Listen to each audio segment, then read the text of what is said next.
Arratsaldeon guztioi. Muy buenas tardes a todos. Me corresponde hacer la presentación del conferenciante Yunandoni Fernández de la Rea Rojas, nacido en Vitoria el año 62. Actualmente trabaja como profesor en el Departamento de Historia Medieval, Moderna y de América de la Facultad de Letras de la Universidad del País Vasco, en Vitoria, y es doctor en historia y pertenece al grupo de investigación de nuestro departamento Sociedad, Poder y Cultura, que estudia, bueno, la historia de esta parte del País Vasco, Guipúzcoa, Vizcaya y Álava, entre los siglos XIV, XV y comienzos del XVI. Su área de especialización ha sido la historia bajo medieval europea, y dentro de la historia bajo medieval europea, sin descuidar otros aspectos de historia económica, principalmente ha tenido siempre un fuerte interés, casi hablaríamos de vocación, por la historia de la guerra y en sus aspectos técnicos y también en su relación con la sociedad. Es un campo muy amplio y él decidió concretar las cosas trabajando sobre todo en la historia de la guerra y de guerra y sociedad en Navarra, en el vecino reino de Navarra. A ello dedicó a este tema un libro publicado en el año 92, Guerra y Sociedad en el Reino de Navarra durante la Edad Media, y luego posteriormente, como resultado de sus estudios de tesis doctoral, publicó hace unos años la obra titulada El precio de la sangre, Ejército y sociedad en Navarra en la Baja Edad Media, 1259-1458. Trabajar Navarra en esta época y temas relacionados con la violencia, tarde o temprano llevaba la conexión con las famosas guerras de bandos de Guipúzcoa, Vizcaya y Álava en el periodo final del medievo. A este tema también dedicó una serie de estudios, en parte publicados en la obra Nuevos textos para el estudio de los parientes mayores guipuzcoanos, obra en la cual él publica, obra de conjunto de trabajo de varios autores, en la que él publica también un estudio dedicado a los señores guipuzcoanos de la guerra. Estamos, por tanto, ante un especialista en el tema, al que ha dedicado largos y muchos años de estudio, y en este caso va a trabajar una cuestión en la que se mezclan la guerra, lo que llamaríamos la guerra privada en Guipúzcoa, en la zona fronteriza entre este territorio histórico y Álava, en una zona estratégica, el paso de San Adrián, que en aquella época el principal punto de comunicación entre Guipúzcoa y Álava, y el reflejo que tuvo en los cantares de gesta de la época escritos en euskera. Uno de ellos se nos ha conservado fragmentariamente, el cantar de Santa Ilía. Aparte de esto, hablar de estos temas es también hablar de la guerra de bandos y hablar también, por supuesto, de la formación de las instituciones guipuzcoanas, de la hermandad y de las juntas en esta época. Creo que la temática es interesante, encaja dentro de las líneas de la Sociedad de Estudios Miguel de Aramburu, y no le voy a usurpar más la palabra. Les dejo en buenas manos. Adelante. Buenas tardes, Arratsaldeon. En primer lugar, quiero agradecer al profesor José Ángel Lema, compañero de departamento, de grupo de investigación y de ya muchos años de investigación, su presentación. Quiero agradecer también a la Sociedad Miguel, o Asociación Miguel de Aramburu, la generosa invitación ya por segundo año a este ciclo de pasajes de la historia guipuzcoana, y por supuesto también al Koldo Michelena Kulturgunea, que nos acoge todos los años con proverbial amabilidad. También, por supuesto, quiero agradecerles a ustedes que se hayan atrevido a desafiar a los elementos, tal vez no muy recios hoy para lo que hemos sufrido en este invierno, pero que, bueno, pues siempre se agradece que la gente se acerque a estos actos de difusión cultural. Bien, mi intención hoy es unir dos piezas que por lo general van por separado en lo que es la cultura en un sentido muy amplio vasca del medievo. la cultura de la destrucción, que sería la lucha de bandos, y la cultura de la creación, que vendría representada por una poesía oral, de transmisión oral en euskera, básicamente una poesía épica, que se nos ha conservado muy fragmentariamente y, claro, siendo una poesía de transmisión oral, solo cuando algunos autores, ya en los siglos XVI y XVII, plasmaron por escrito alguno de aquellos fragmentos. Una poesía que posiblemente tuvo una difusión bastante amplia y de la que podemos intuir algunos aspectos. Por ejemplo, su composición casi siempre dentro de un entorno aristocrático, el entorno de los parientes mayores, muy posiblemente. También, bueno, algunas figuras, algunas fórmulas literarias que nos permiten identificar la presencia de algunos elementos de género y también su comparación con otras fórmulas literarias de la Europa del momento, una bastante buena sintonía entre lo que se producía cultural e ideológicamente en el País Vasco y en euskera y lo que se podía encontrar en la Europa del momento en otras lenguas vernáculas. En principio, nuestro punto de partida es esa actividad destructiva, la lucha de bandos.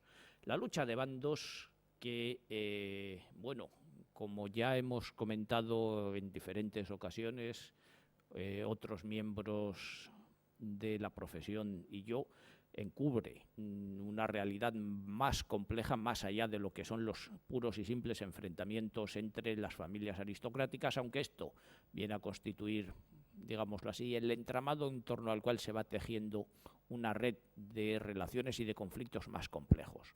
Dentro de esta red más compleja hay un pequeño o más bien bajo nivel de violencia. Una violencia de baja intensidad, pero de frecuencia superior a lo que es el combate entre las familias nobles. Básicamente consiste en cómo los grupos armados que defienden los intereses de los parientes mayores utilizan una suerte de, de pequeñas depredaciones para sostenerse económicamente. Como ya hemos indicado, esto es una violencia de baja intensidad, coacciones básicamente sobre viandantes o campesinos inermes, pero que al producirse con reiterada frecuencia viene a ser el primer objeto de la ira de las nacientes hermandades. En particular en Guipúzcoa, aunque esta es una práctica general en todo el País Vasco, va a ser en Guipúzcoa donde la hermandad va a tomar con más temprano interés y con mayor ahínco la represión de este tipo de actividades. De hecho, las primeras ordenanzas de la Hermandad de Guipúzcoa, las aprobadas en la Junta General de Tolosa de 1375, ya mencionan este problema. Hay un cuaderno específico en 1378 referido a este tema solo y aparece nuevamente en los cuadernos de Hermandad de 1397, de 1457, incluso en las ordenanzas de 1415, cuyo aniversario prácticamente por días conmemoramos en este año. Hay también diferentes acciones como, por ejemplo, el amparo que los linajes prestan a este tipo de actividades que son expresamente condenadas. Los hechos de los que vamos a hablar vienen a transcurrir en el invierno, tal vez el otoño, que transcurre desde 1457 a 1458. Y 1457 era un año en el que la hermandad está ya triunfante. Con el apoyo de Enrique IV, rey de Castilla, ha empezado una política de represión radical de los parientes mayores, tanto gamboínos como oñacinos. Una parte de ellos han sido desterrados a la frontera de Granada, donde el rey espera que sus inclinaciones violentas pues, puedan ser aprovechadas para un mayor beneficio de la corona y de la cristiandad. También se ha producido el desmochamiento, es decir, han suprimido las partes de defensa de las torres de estos linajes y se ha hecho un esfuerzo sobre todo por mantener y aumentar la seguridad en las vías de comunicación, unas vías de comunicación que son vitales para la actividad económica del territorio guipuzcoano, donde el tráfico de mercancías, la exportación, la importación, en el caso, constituyen un elemento clave para la economía del territorio. Dentro de este aspecto va a tener lugar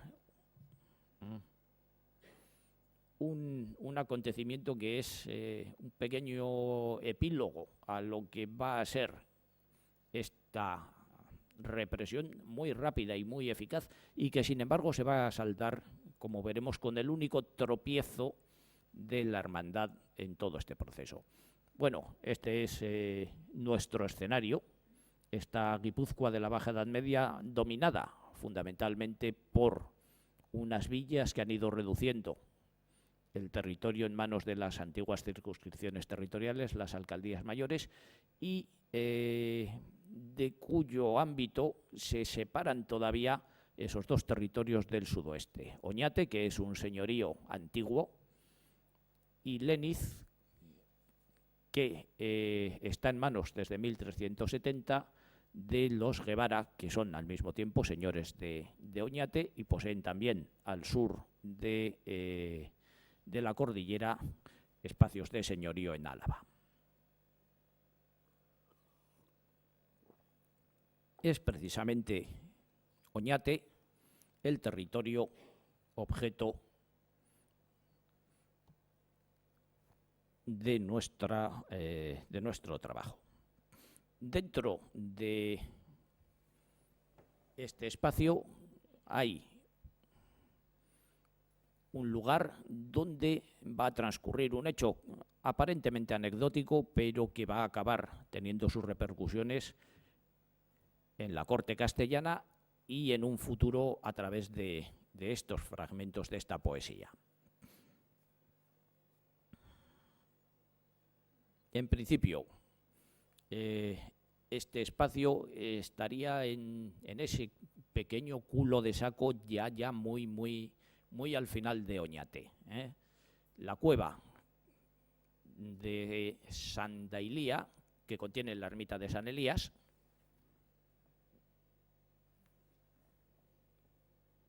esta es su ubicación, como ven, en Oñati, junto a lo que sería el barrio de Araoz. Es el escenario, va a ser el escenario de este acontecimiento.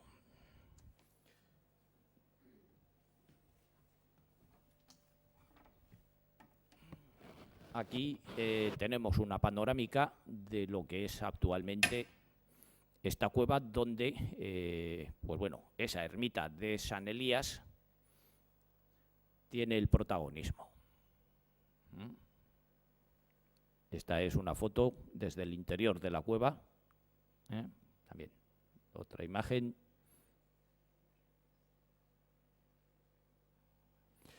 ¿De dónde nace nuestro conocimiento? Como ya hemos dicho, la poesía, estos poemas épicos, en buena medida. Hay algunos también que son de naturaleza funeraria, pero sobre todo épicos, que se han conservado es porque autores de los siglos XVI y XVII los han copiado. En nuestro caso, nuestra información procede, ni siquiera tenemos la fuente primaria, procede de una fuente secundaria que a su vez copia a quien había copiado estos textos. Lo produciría el doctor Pedro Sáenz del Puerto, Hernani, ahí hacia finales del XVI. Tenía escritos una cosa que se llamaría apuntamientos, es decir, una colección de anotaciones. y llegaron a manos de Rafael de Floranes, que es un erudito ilustrado del siglo XVIII, que es el que, al escribir sobre diferentes materias, nos copia de vez en cuando fragmentos de lo que él tiene, nos indica, unos apuntamientos de su mano que están en mi librería, dispuestos por él hacia los años 1588. Floranes nos copia fragmentos de Sáenz del Puerto, que a su vez es el que nos ha copiado los textos épicos en euskera. Y no solo nos ha copiado el poema, sino que nos cuenta un poquitín el origen. La cosa es, en 1457, esto lo sabemos a posteriori, como nos dice, pues bueno, los lacayos. El lacayo en esta época tiene un sentido más militar. Un lacayo es un soldado armado con una ballesta, mientras que actualmente pues es ya más sinónimo de criado. En esta época sí que es un dependiente, pero de una naturaleza bastante militar. Bueno, los lacayos de todo el vascuence se refugian en Oñate, porque Oñate todavía no se ha integrado en Guipúzcoa, no se va a integrar hasta el siglo XIX, hasta después de la división provincial, con lo que la administración de justicia en Oñate es distinta de la que hay en Guipúzcoa. Así que si alguien delinque en Guipúzcoa, el lugar más próximo para poder refugiarse de la ley es en Oñate, como en Estados Unidos. Cuando alguien delinque en Wyoming, se escapa a Dakota del Sur y, digamos, los agentes ordinarios de la justicia no le pueden perseguir. El FBI sí, porque es una agencia federal. Pues bueno, como vemos, pues, se iban estos pequeños militares armados, que en buena medida se sostenían con pequeñas depredaciones, se refugian en Oñate. Siguen a Sancho García de Garibay, que es uno de los linajes de la zona, y pues bueno, un día en el puerto de San Adrián a un arriero le piden dinero, pues para beber o para comer, y como este hombre no se lo da por las buenas, pues se lo cogen por las manos. Es lo bueno de tener ballesta o lanza, que pues al que no le tiene le puedes hacer fuerza. Así que, como veis, le quitan su dinero, pero como ya hemos dicho, 1457 es el año en el que la hermandad está en pleno vigor, en plena efervescencia contra los linajes. Y este tipo de delitos habían soliviantado mucho a la hermandad. Así que muy rápidamente los cargos públicos, el corregidor, el merino mayor de Guipúzcoa y las fuerzas de la hermandad hacen una llamada a la movilización y pues acuden a por estos bandidos que se refugian en la cueva de Santa Ilia. Y pues bueno, allí están y durante un tiempo largo. Aquí lo que nos dice el doctor Sáenz de Puerto es, bueno, cómo la cueva debía tener una salida a una cierta distancia, y por allí pues las gentes del lugar les iban proveyendo de alimentos, y ese criado que se llamaba Zalagarda, que como ya veremos, esto es, digamos, una mistificación, era el encargado de llevarles los alimentos. Este hecho pues genera un cantar, o más correctamente, como ya veremos, posiblemente dos cantares. Sáenz de Puerto nos da este primer fragmento en el que, pues bueno, en principio empieza con lo que sería algo así como lo que se llama un estilo macarrónico, es decir, un verso va en un idioma, otro en otro. A la Zalagarda mala está en romance. Y ya los dos versos siguientes, el 3 y el 4, están ya en euskera. Zalagarda, lo mismo en euskera que en castellano, viene a hacer referencia a ruido, alboroto, incluso emboscada. Y es lo que se nos cuenta en el segundo párrafo. Pues bueno, que Mendoza, Juan Hurtado de Mendoza, es el prestamero de Vizcaya y también corregidor, que es uno de los que están al frente de las tropas que asedian a los bandidos de Garibay.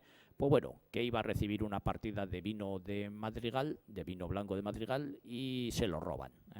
Entonces los que están asediados en Santa Ilía, posiblemente saliendo por esa salida secundaria, le han robado el vino.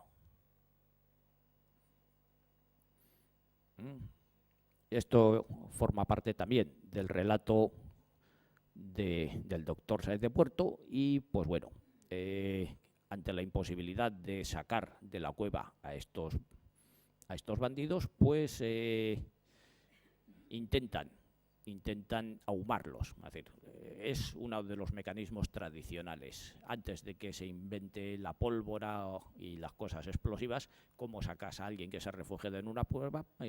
Pues dejándole sin respiración. Y el sistema es quemar grasa vegetal. En este caso, esos mantecas, tocinos gordos, esos torreznos, quemarlos y con el humo que se genera, pues obligar a estos individuos a salir de la cueva.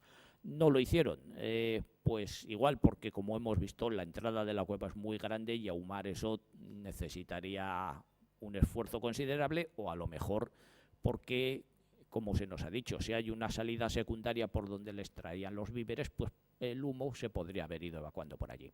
El caso es que, como ya tendremos ocasión de ver, en esta cueva estos bandidos y acotados, como también se les llama, van a estar durante bastantes meses. Y bueno, Sáez de Puerto nos da un segundo fragmento. Michelena, que es quien editó y estudió estos textos arcaicos vascos, y también otros autores, piensan que incluso podían corresponder a dos cantares distintos. Evidentemente, lo que hemos visto en las dos primeras estrofas y lo que vemos en estas dos segundas no tienen continuidad. Hay un hiato entre ambas, y o son dos partes distintas del mismo cantar, o incluso dos cantares distintos. Empieza pues con unas fórmulas tradicionales en la poesía vasca. Bueno, pues las puertas de Santa Ilía, que son de plata y de cendal, Ancho García, es decir, Sancho García de Garibay, que no quiere entregar a sus hombres. El hecho de que todo esto se nos haya transmitido primero oralmente y luego por lo menos a través de dos manos escritas hacen que algunos de los versos sean ya incomprensibles. Y en este caso, el verso número 13, el último de la primera estrofa que pueden ver ustedes ahí, es completamente oscuro, no es comprensible ni siquiera para Koldo Michelena.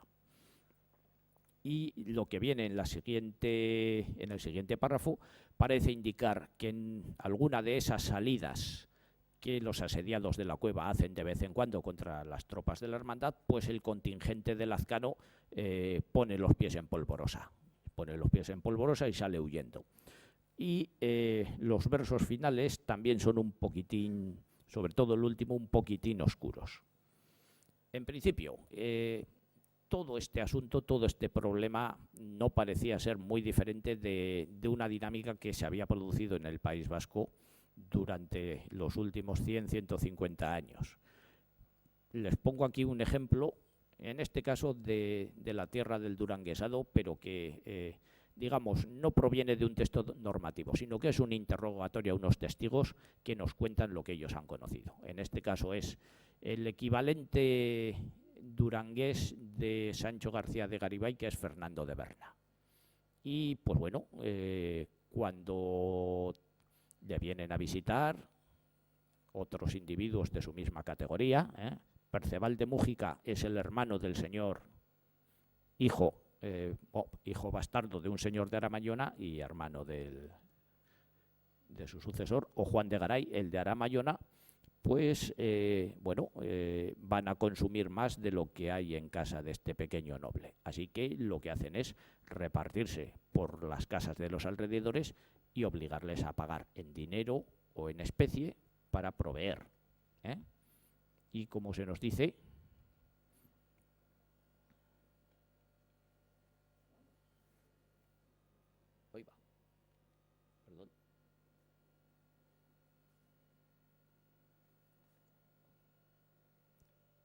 le solían dar por fuerza y contra su voluntad.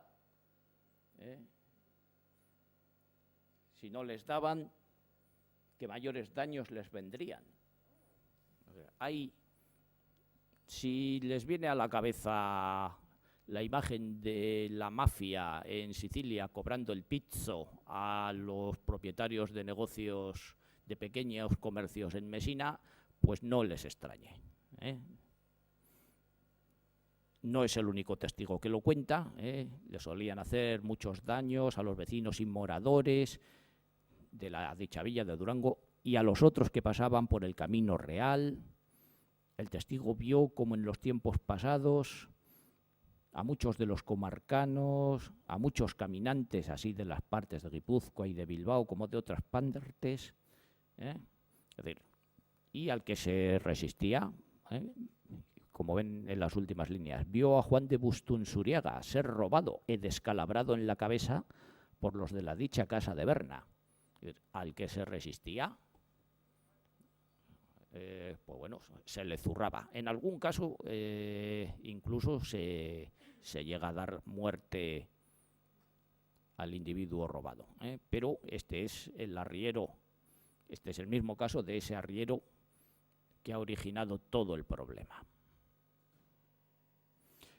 Bien, el caso es que esto, que como hemos dicho, es un acontecimiento nimio, algo como había pasado siempre en Guipúzcoa, en Vizcaya, en el noroeste de Navarra y en partes de Álava, acaba teniendo una repercusión extraordinaria. ¿Por qué? Pues porque sucede en ese momento en el que la hermandad está decidida a erradicar esta práctica. Problema, en Guipúzcoa lo han podido hacer porque Guipúzcoa está bajo la jurisdicción de la hermandad, pero estos bandidos se han refugiado en Oñate, y Oñate está técnicamente fuera de la jurisdicción de la hermandad. Así que el asunto acaba en la corte. Es el rey, Enrique IV, el que empieza a dictar determinadas órdenes y medidas que son las que, por una parte, nos permiten fechar el acontecimiento y además asegurar su historicidad. Tenemos un bloque de cartas escritas en diciembre de 1457 que nos indican que el proceso ya está en una fase avanzada. Es decir, por una parte ya se ha producido el asedio de la cueva y algunos acontecimientos. En este caso, bueno, se manda a los miembros de la hermandad que cerquen esa cueva que está cerca de Oñate. Los acotados e encartados malhechores son términos que en esta época son prácticamente sinónimos, que los puedan ejecutar en ellos. El segundo texto nos indica que las operaciones ya están en marcha porque, como veis, esas salidas que debían hacer desde la cueva no solo servían para robarle el vino a Juan Hurtado de Mendoza, sino que han dado muerte a alguno de los agentes subordinados. En este caso, Juan de Cortázar, que era uno de los submerinos de Pedro López de Ayala, que es el merino mayor de Guipúzcoa, Juan de Costuera, que no tenemos identificado, y otros. Es decir, el asedio o el bloqueo no es asunto baladí.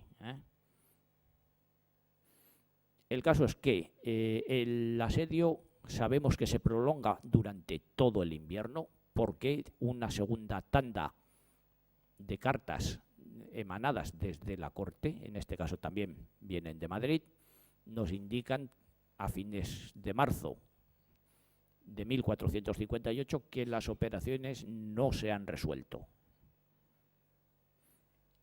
Y como no se han resuelto, el monarca está actuando de forma contundente. El texto que ven ustedes en pantalla nos indican cómo a Oñate se le ha impuesto una severísima multa de 10.000 doblas de oro. ¿Por qué? Pues por todos los gastos en los que se ha incurrido en la operación de la hermandad.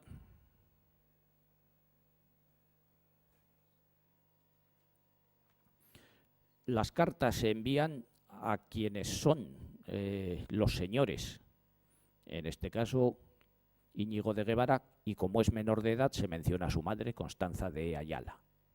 Es decir, son los que poseen la autoridad sobre Oñate y a los que el rey encarga que les expulse. Y, como pueden ver,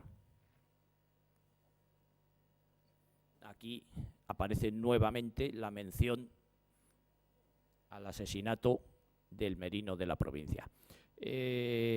Si delinquir es malo, delinquir contra el poder es mucho peor. Es decir, en estos momentos, si uno de ustedes roba una cartera, le va a caer una pena, pero le va a caer mucha menos pena que si falsifica dinero.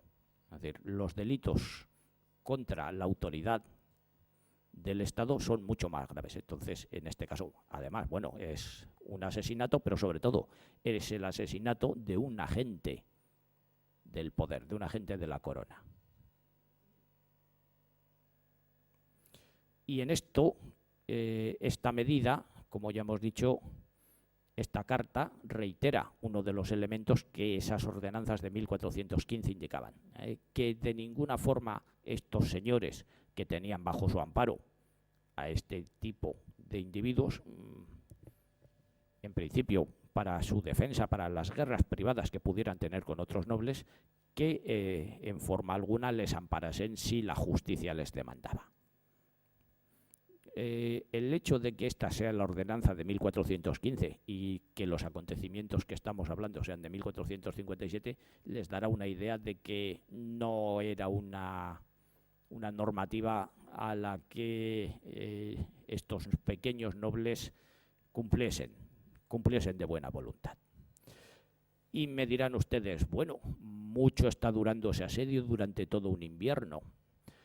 Y no solo es que a los de Oñate les puedan estar pasando víveres, es que asediar, bloquear la cueva de Santa Ilía es una cosa difícil.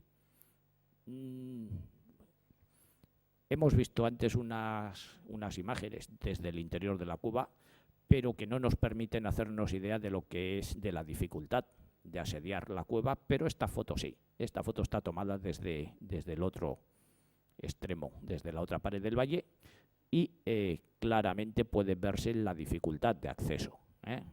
Está la cueva en una pared con muy poco ángulo.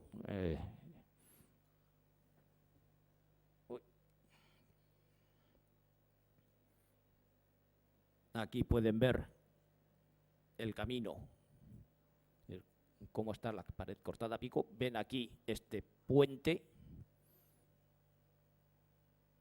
y desde ese puente esta es la perspectiva que se tiene. El hecho de que las operaciones tengan lugar durante el invierno posiblemente nos explique también por qué se les intenta ahumar con torreznos de tocino. En principio sí, nos parece una cosa graciosa, y otra cosa que madera en Oñate no va a haber, pero claro, en invierno esa madera va a estar húmeda. Por eso posiblemente se les intenta ahumar pues quemando esas grasas animales. ¿Qué es lo que pasó? Pues como ya hemos dicho, dentro de la extraordinaria cadena de éxitos de la hermandad, este parece ser menos. Como nos dice nuevamente el rey, posiblemente el doctor Sáenz de Puerto tenía razón. Hay este texto en el que la villa de Oñate y la villa de Salinas y el valle de Léniz se les ordena, se les prohíbe que envíen alimentos, esas viandas, a los que están en la dicha cueva.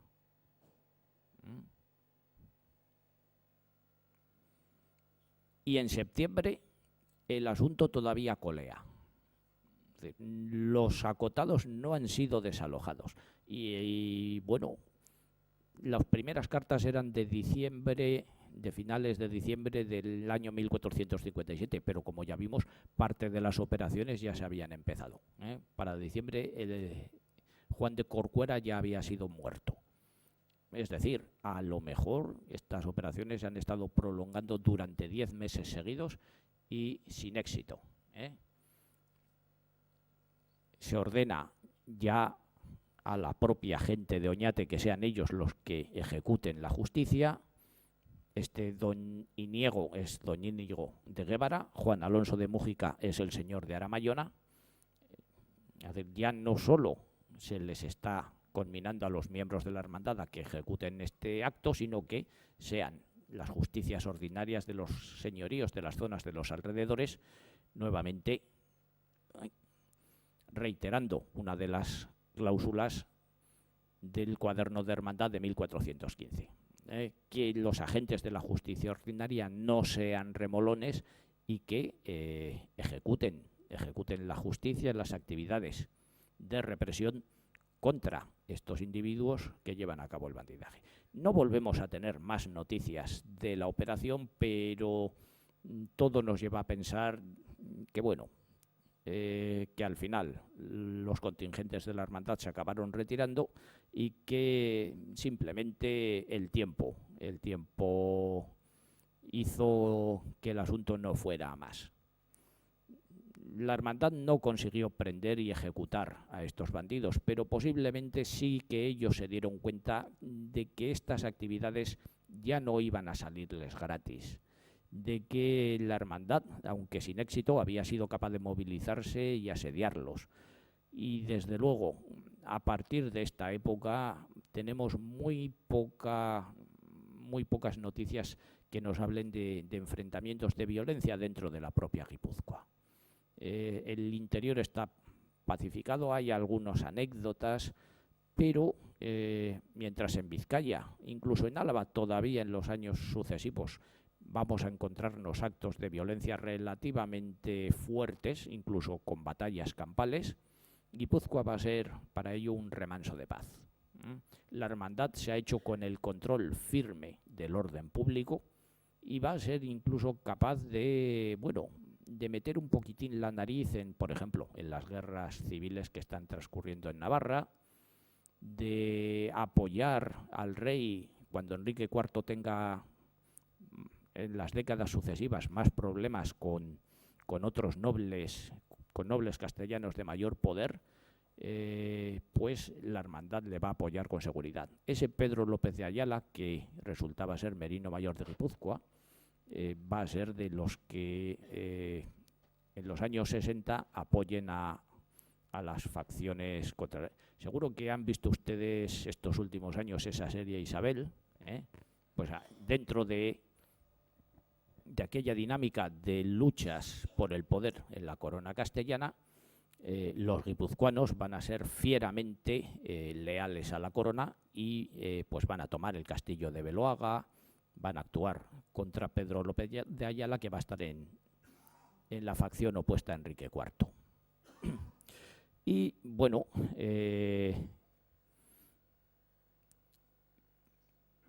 volvemos a donde hemos empezado, a la épica.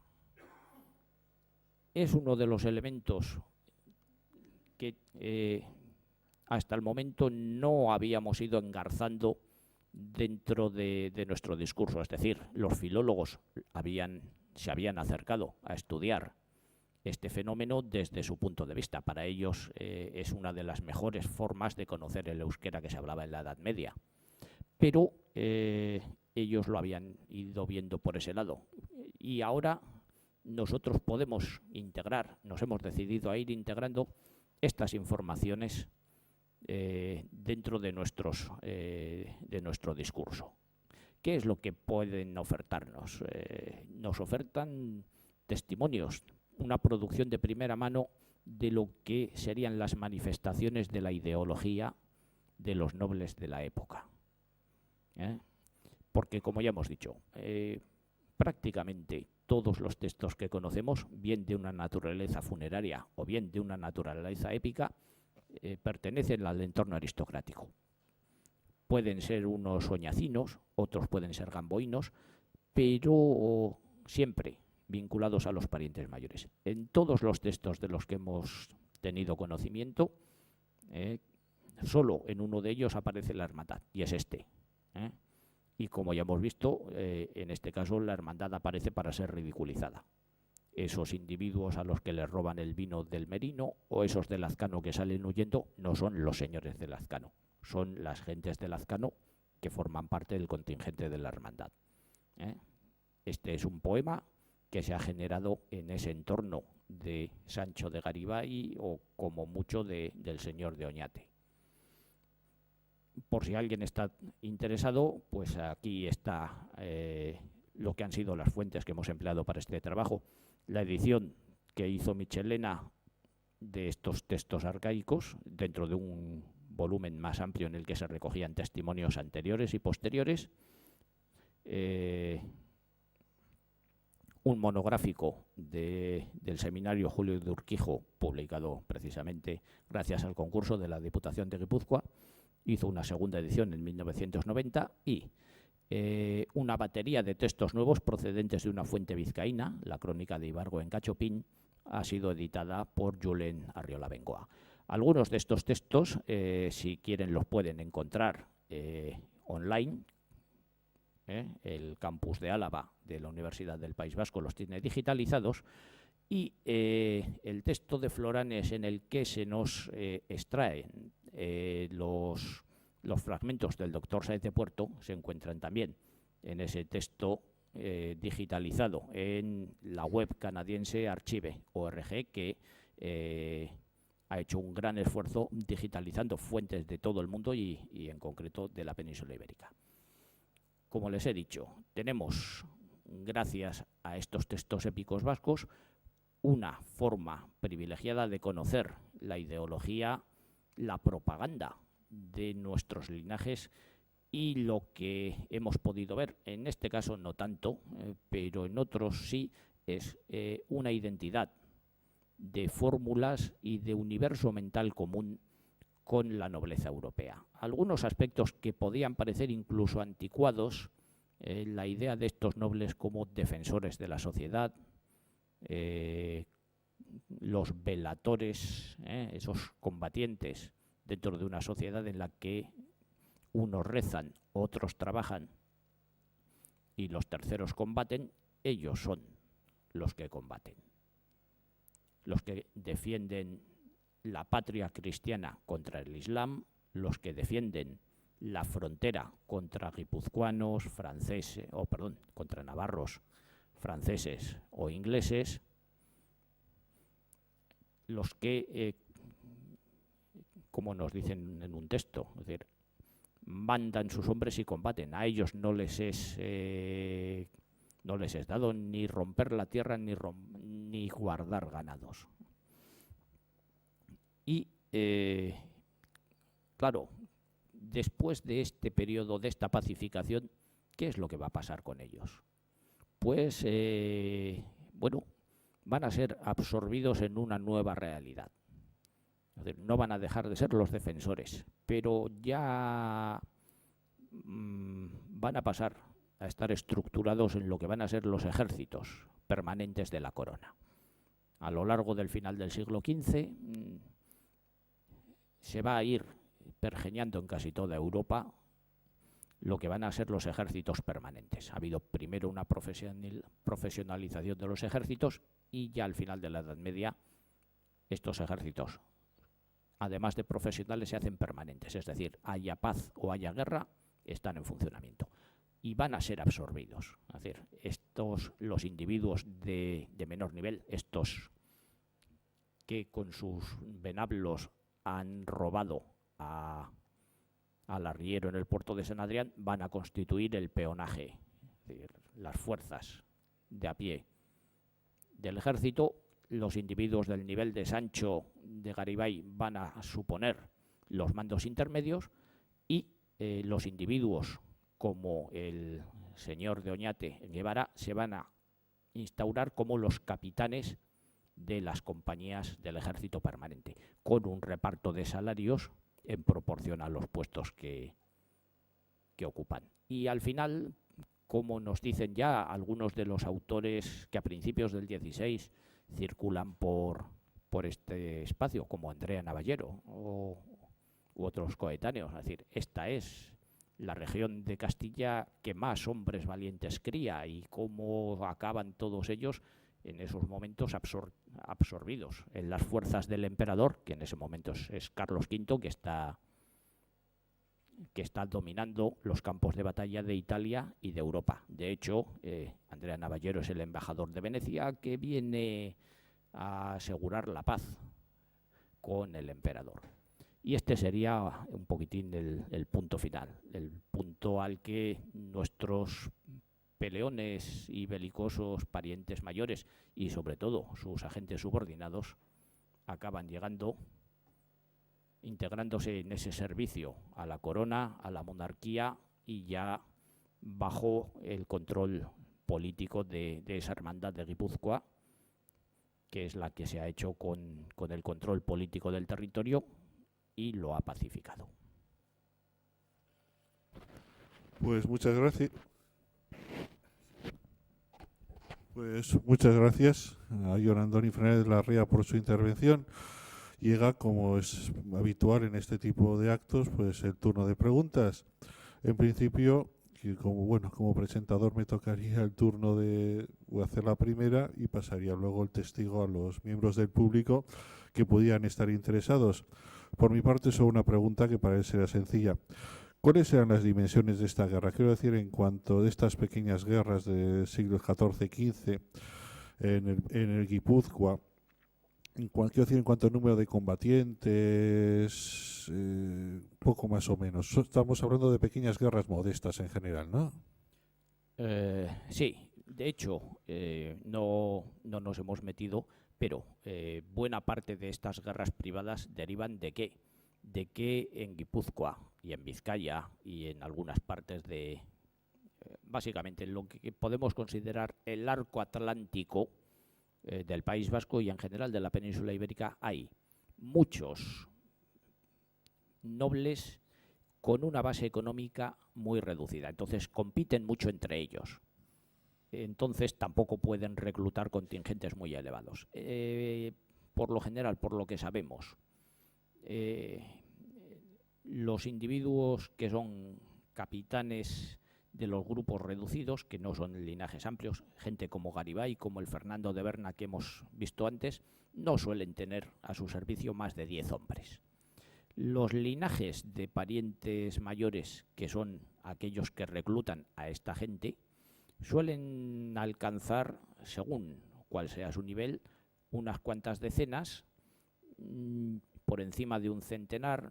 Los que parecen ser más potentes son, sobre todo, que podamos cuantificar, el señor de Oñate, precisamente. Los Guevara señores de Oñate, sobre todo lo sabemos porque durante un tiempo sirven también como mercenarios al rey de Navarra. El rey de Navarra necesita tropas y paga muy bien, paga en oro.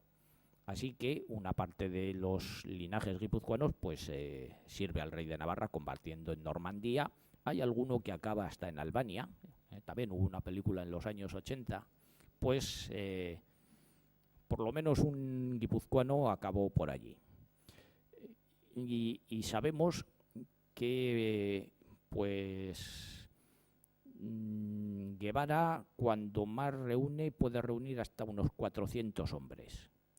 Y cuando en 1368 el rey de Navarra intenta recuperar Guipúzcoa y se hace con la fidelidad de muchos guipuzcoanos de la zona oriental, entre varios linajes pequeñitos,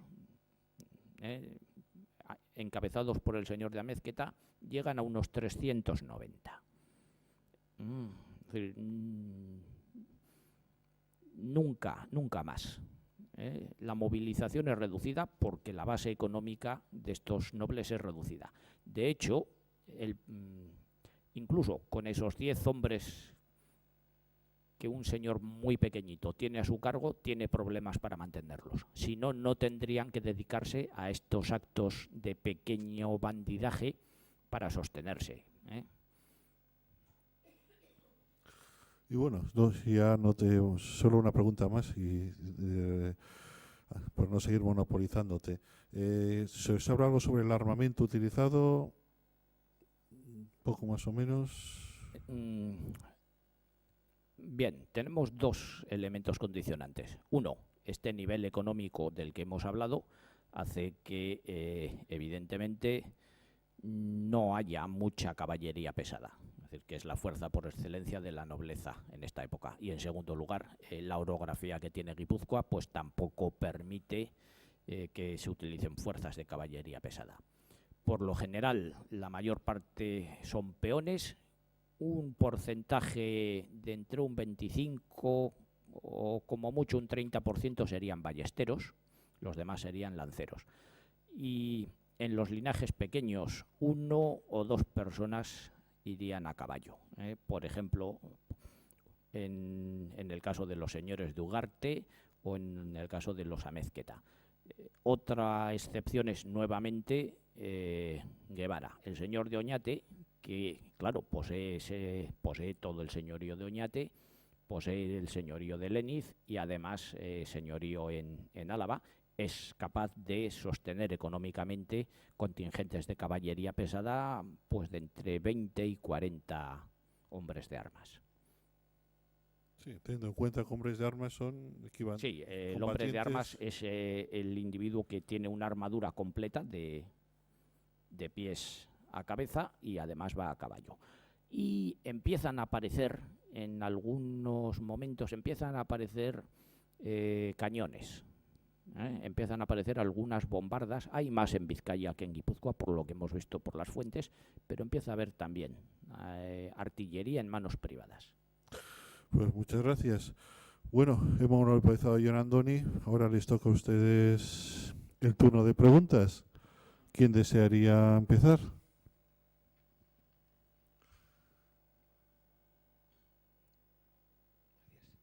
¿Ahí? ¿Sí? Perfectamente. Vale, gracias.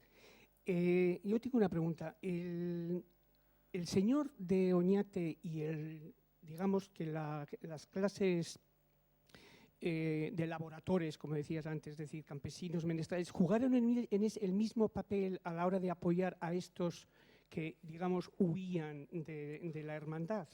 En el sentido de que tanto en Leniz como en Mondragón y demás, parecía que preferían ser las clases, las villas, tierras de realengo, tierras no de señorío, etcétera. ¿Jugaron el mismo papel en ese apoyo del que nos hablabas cuando iban allí a la cueva de San Elías y demás? ¿O se ve diferencias en los intereses de ambos? Buena pregunta, pero de difícil respuesta. En principio, los hombres armados sirven para reforzar los intereses, las huestes de los señores. También es cierto que en esos momentos el señor de Oñate es un menor de edad. Y en segundo lugar, a lo mejor habitualmente las gentes de Oñate no les tienen aprecio porque cuando haya problemas, y de hecho en los años 80 sabemos que hay problemas entre el señor y los campesinos de Oñate, esos hombres armados van a apoyar al señor. Pero es posible que en esta operación en concreto de llevar vituallas a estos individuos exista la posibilidad de hacer negocio por gente de Salinas o por gente de Oñate.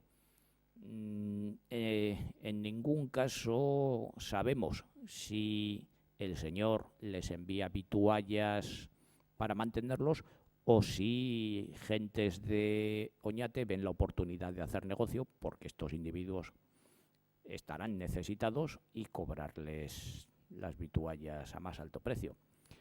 Ya la información que tenemos no es tan exhaustiva, pero es una muy buena pregunta.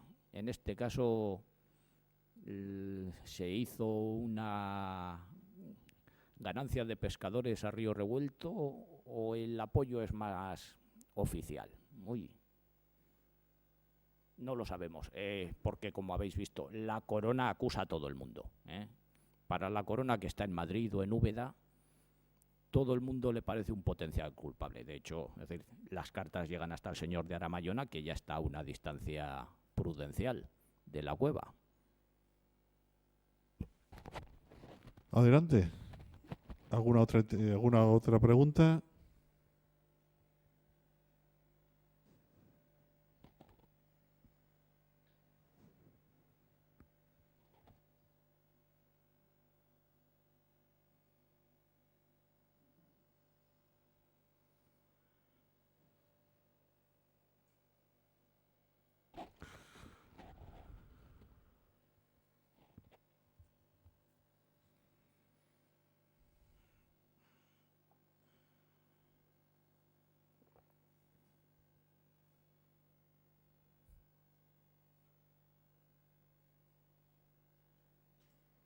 ¿Seguro? Esta vez no sobra tiempo. Esta vez no falta tiempo. Aprovechen ahora que hasta el año que viene no me volverán a invitar.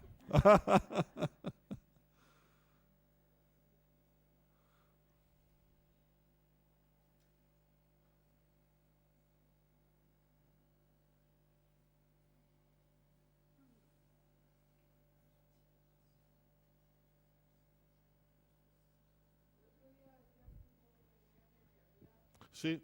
Por favor, el micrófono para que oigamos bien.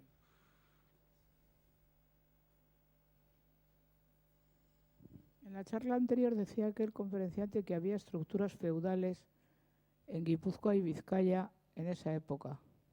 De todo eso, ¿qué sabéis que esté más o menos demostrado? Sí, existen.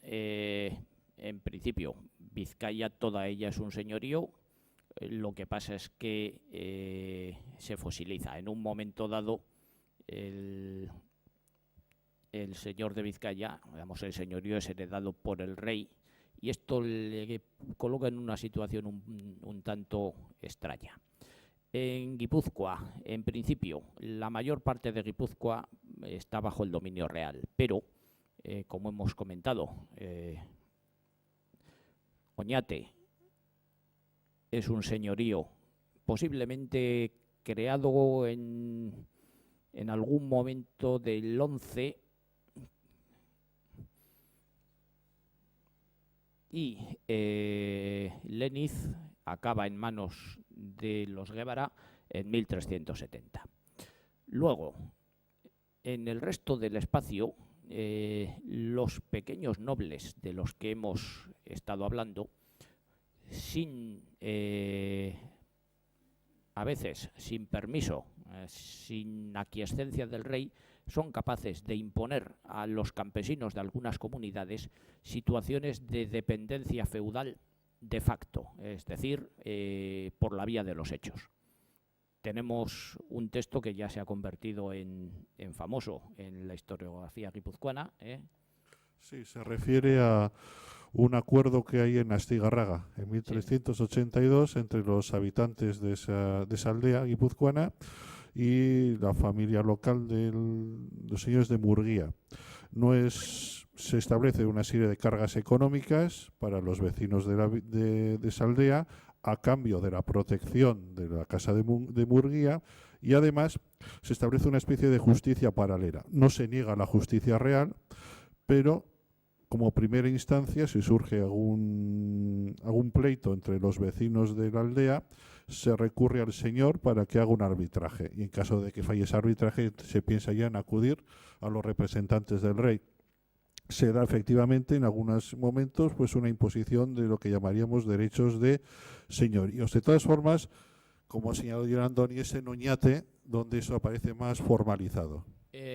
Por decirlo de una forma gráfica, aunque igual un poquitín extemporánea, en Oñate el señor tiene señorío de rico y los Murguía tienen señorío de pobre. Es decir, el de Murguía puede acceder a un adosado y el de Oñate tiene una villa con piscina.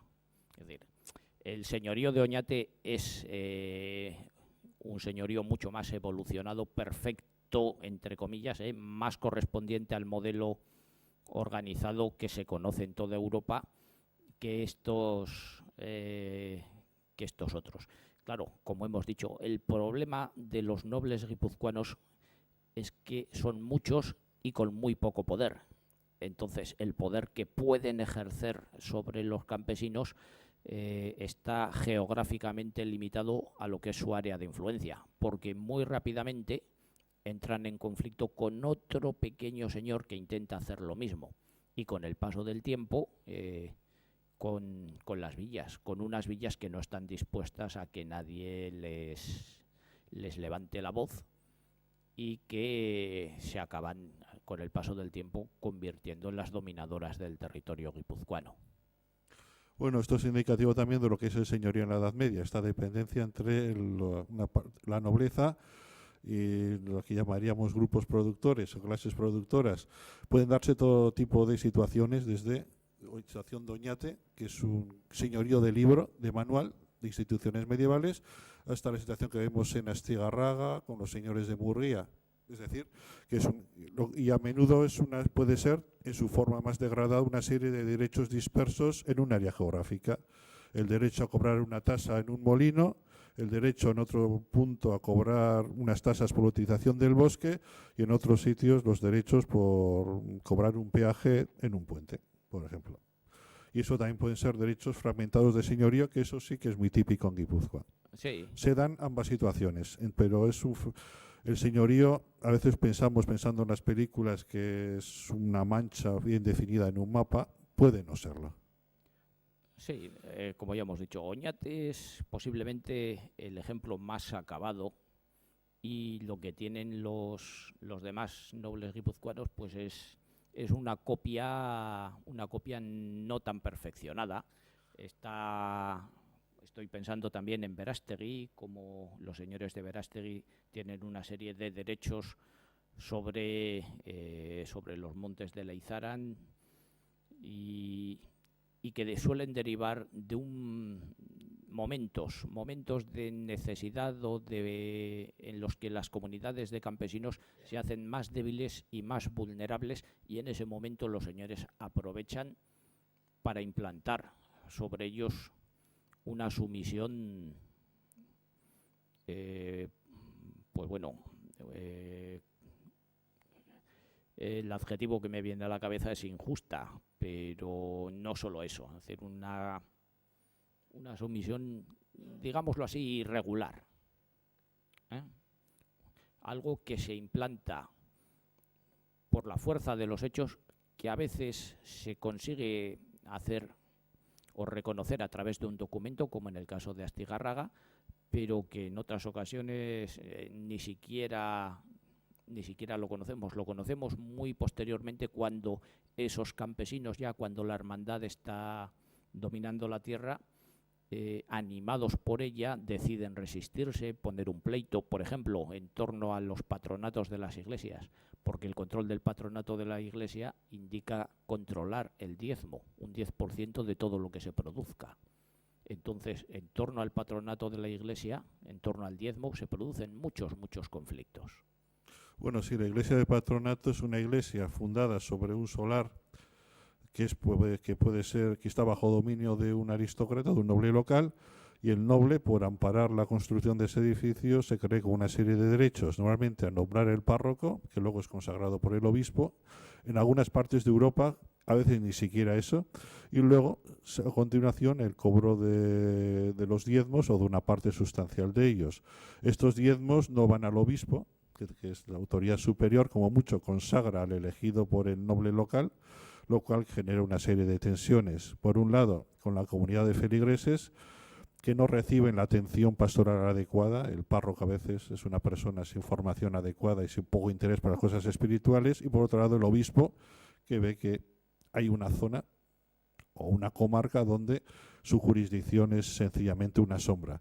Ese es un problema muy fuerte en Guipúzcoa. Creo que el padre o el abuelo de San Ignacio de Loyola estuvo excomulgado por la Santa Sede o por el obispo de Pamplona, pero no por cuestiones de herejías, él no entendía mucho de teología, sino porque probablemente hay que sospechar por cuestiones de diezmos, porque desde el punto de vista de la teoría eclesiástica, retener diezmos indebidamente en la Iglesia era una especie de algo similar a la herejía. Aunque desde el punto de vista doctrinal no lo es, pero es robarle a Dios, y robarle a Dios es despreciar a Dios, lo cual es muy próximo a la postura del hereje. En Vizcaya el problema es todavía más grave que en Guipúzcoa, donde el obispo de Calahorra no puede ni entrar hasta mediados del siglo XVI. Luego en otras partes de Europa es todavía peor, porque en Chequia, en Bohemia, por ejemplo, en ocasiones ni siquiera el obispo consagraba al elegido por el noble local. Pero sí, de una forma peculiar a la guipuzcoana, con sus contrastes, hay señorío y se puede hablar de feudalismo, aunque con los matices que siempre serán necesarios, por supuesto. ¿Alguna pregunta más? ¿Sí? ¿Cuál sería la configuración en aquel momento en Álava? Bueno, en Álava hay algo parecido. Hay más territorios de señorío, más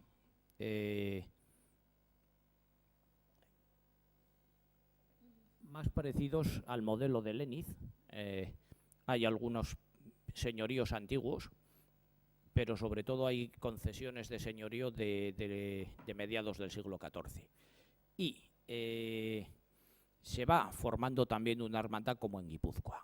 La diferencia es, en el caso alavés, como los nobles alaveses no habían tenido una base económica tan reducida como la de los guipuzcoanos, la violencia es menor. Así que la hermandad alavesa no tiene una preocupación tan fuerte como la guipuzcoana. Pero también, y sobre todo, mientras en Guipúzcoa hay unas cuantas villas que juegan en la misma liga, Azpeitia, Tolosa, Segura, San Sebastián, más o menos en igualdad de condiciones, en Álava manda Vitoria y solo Vitoria. Es decir, en Vitoria la macrocefalia política es mayor desde un principio. Muy rápidamente los vitorianos se hacen con el control de la hermandad de Álava. Los únicos que se pondrían un poquitín gallitos van a ser los de Llodio, que en el siglo XVII están un poquitín descontentos. Y por lo demás, bueno, entre comillas, en Álava o incluso en Vizcaya, la hermandad no es tan radical como en Guipúzcoa. En Guipúzcoa, como ya hemos dicho, estas villas, sobre todo Segura, Segura es tremendamente militante contra los parientes mayores, no les deja ni levantar cabeza.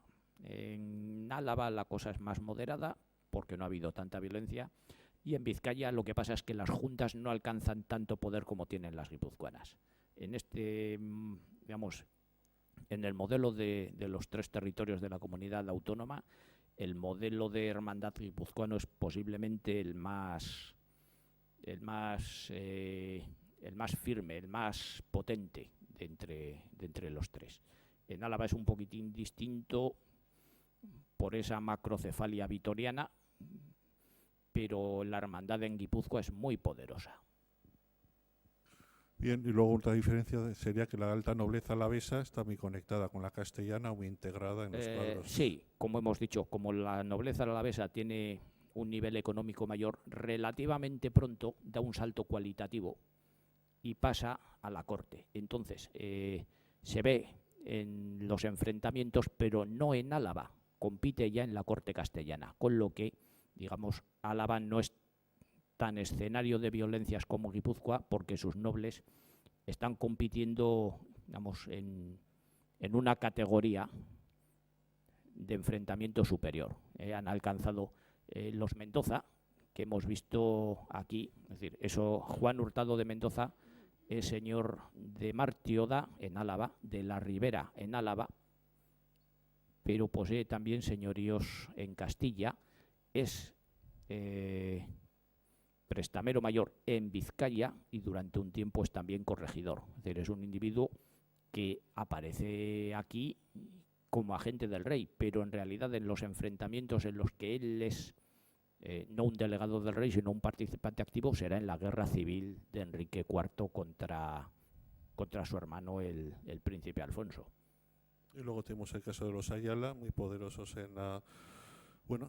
que fundadores del monasterio de Quejana, un linaje que hace historia sobre todo a partir de la segunda mitad del siglo XIV, a lo largo del siglo XIV, pero que tiene también importantes posesiones, según las ramas familiares, también en tiras de Toledo, o de Palencia, o de Murcia, y que los Ayala también son uno de los linajes que más juegan también en la corte. Sería el caso típico del canciller Pero López de Ayala, que está al servicio del rey Enrique II Trastama, de Pedro I, cambia de chaqueta, hay una guerra civil en Castilla, apoya a Enrique II, que es el enemigo de Pedro I de Castilla, y luego apoya a Juan I, que es el heredero de Enrique II, y se mueve también en los ambientes cortesanos, y que también será una figura destacada en la prosística castellana.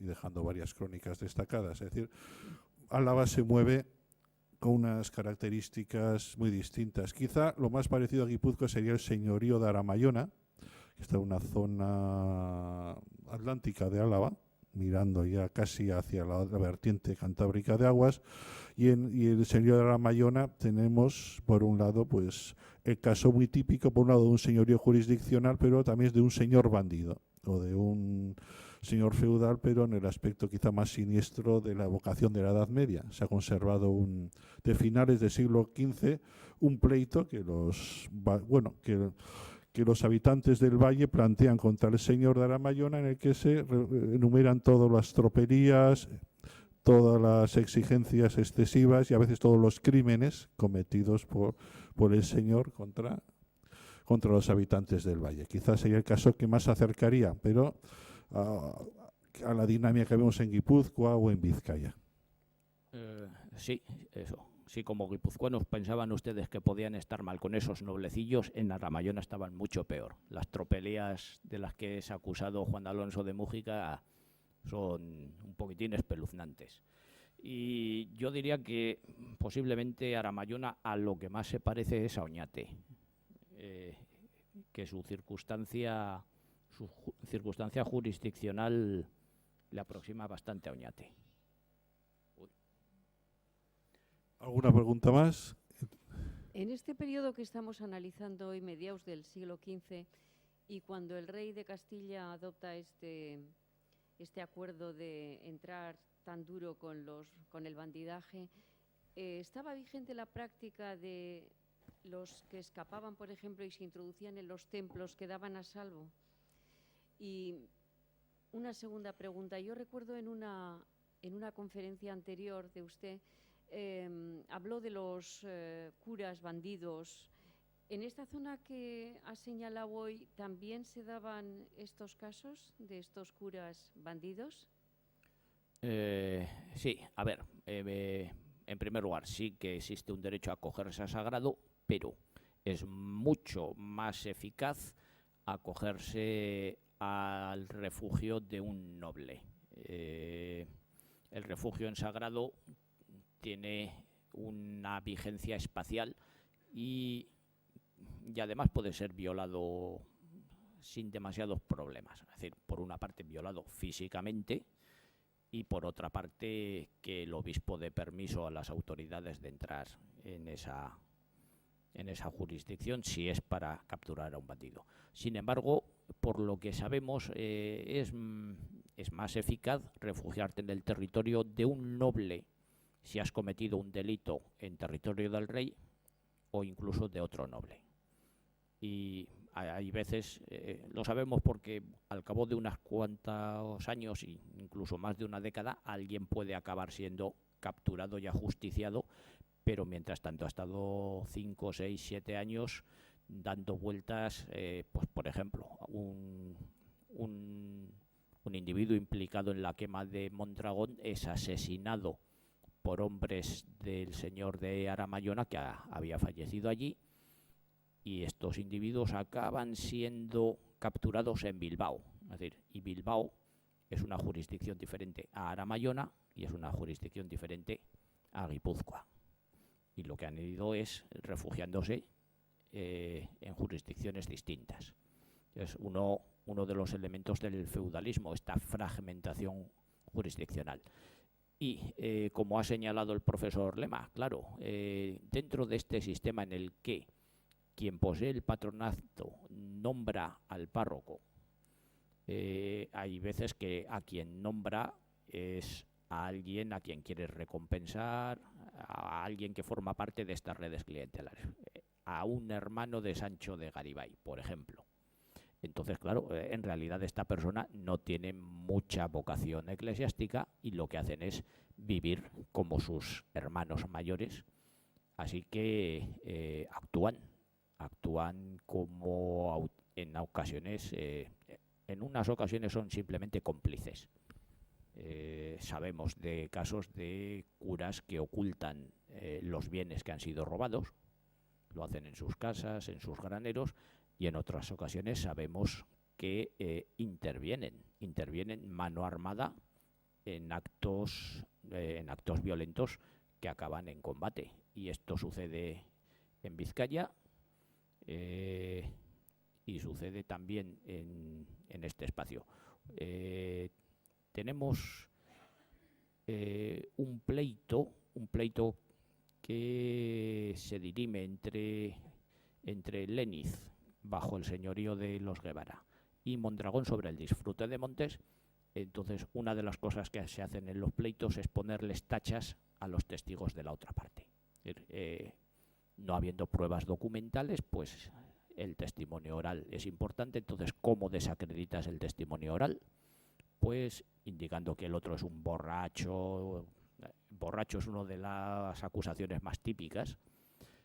Y pues se ha cometido diferentes actos delictivos y ahí nos aparecen. Este no puede ser testigo porque recibe dinero del señor de tal, este no puede ser testigo. Y se nos denuncia también a diferentes sacerdotes que se encuentran en esta coyuntura. Hasta yo diría que hasta la Contrarreforma, cuando la Iglesia decide, la Iglesia Católica, como forma de contrarrestar los efectos de la Reforma, mantener no solo más control sobre los fieles, sino también un mayor control sobre el clero, obligándole a llevar una vida mucho más acorde con las ordenanzas de la Iglesia. Yo creo que todavía, hasta bien entrado el siglo XVI, en lo que son las pequeñas parroquias rurales en casi toda Europa, bueno, la calidad teológica del clero rural puede dejar mucho que desear. Y que dejen embarazada a alguna mujer es una de las cosas menos graves que pueden hacer, visto lo que sucede con algunos eclesiásticos que empuñan la ballesta con la misma facilidad que su hermano mayor.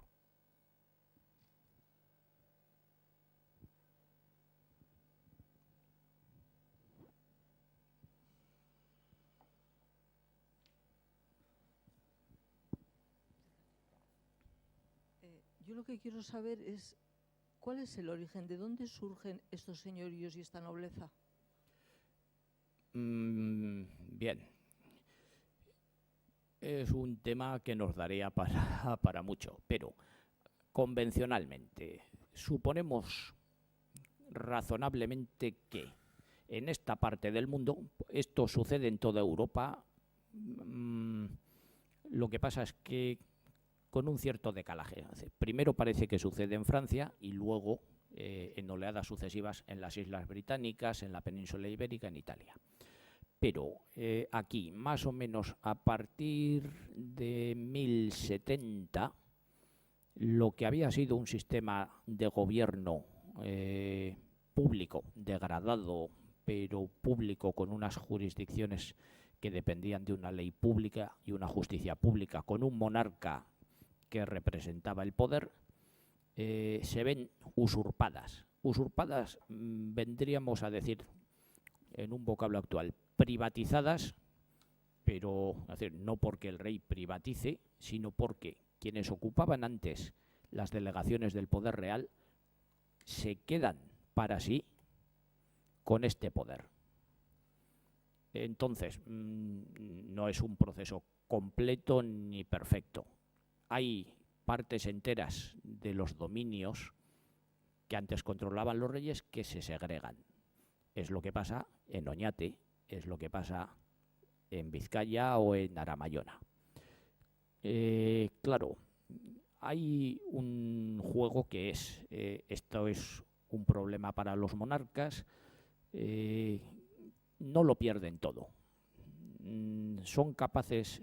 Claro, como ya hemos dicho, los nobles entre ellos son siempre muy competitivos. Entonces, los monarcas acaban reconstruyendo su autoridad, pero para compensar a aquellos que les son fieles, tienen que darles algo, porque los necesitan. Entonces, les conceden los mismos privilegios que los que no les eran fieles les habían usurpado. Y esto es un fenómeno que periódicamente hay que renovar. Es decir, cuando en un momento dado un monarca está en una situación de debilidad y necesita conseguir partidarios, pues les cede. Es, por ejemplo, lo que podemos ver en este caso. Los Guevara posiblemente se hicieron con el señorío de Oñate. En esta parte del mundo estos cambios vienen a suceder entre 1070 y 1090, más o menos. En ese cogollito seguro. Posiblemente. Después, en un momento dado, en torno a los años 50 y 60 del siglo XIV, hay una guerra civil en Castilla. El nuevo monarca, Enrique II, se ve necesitado de apoyos. El señor de Oñate, que en estos momentos es Beltrán Vélez de Guevara, le ofrece sus apoyos al rey de Castilla, pues aunque está ganando, la intervención extranjera hace que su sitio no sea tan seguro y como recompensa obtiene Leniz. En el caso de Álava, pues sucede parecido. Buena parte de los señoríos que se forman en Álava corresponden a la recompensa que se ofrece a los que han apoyado a Enrique II en las guerras civiles o en las guerras contra Navarra en estos años. Y después, todavía más, lo que pasa es que ya no sucede aquí, es Enrique IV del que hemos hablado. Enrique IV tiene el importante respaldo y apoyo de los guipuzcoanos, pero en el resto de la corona no creáis que hay mucha gente que le aprecia. Así que se pasa bastantes décadas de su reinado ahí haciendo equilibrios, dando a unos, quitando a otros, pero es un recurso al que los monarcas necesitan periódicamente echar mano, es decir, conceder parcelas de poder sobre espacios determinados. Y en un, como os digo, en un momento, en un origen, lo que hemos podido ver es esa usurpación, vamos, esa privatización, entre comillas, que en un momento dado realizan los individuos que son la élite terrateniente, por eso son ricos, y al mismo tiempo ocupan los principales puestos de la administración pública. Y superponiendo esos dos niveles de poder, son capaces de chuparle, de usurparle este poder, este dominio a los monarcas. Os digo, el caso de Vizcaya es posiblemente uno de los más exitosos en lo que es la península ibérica.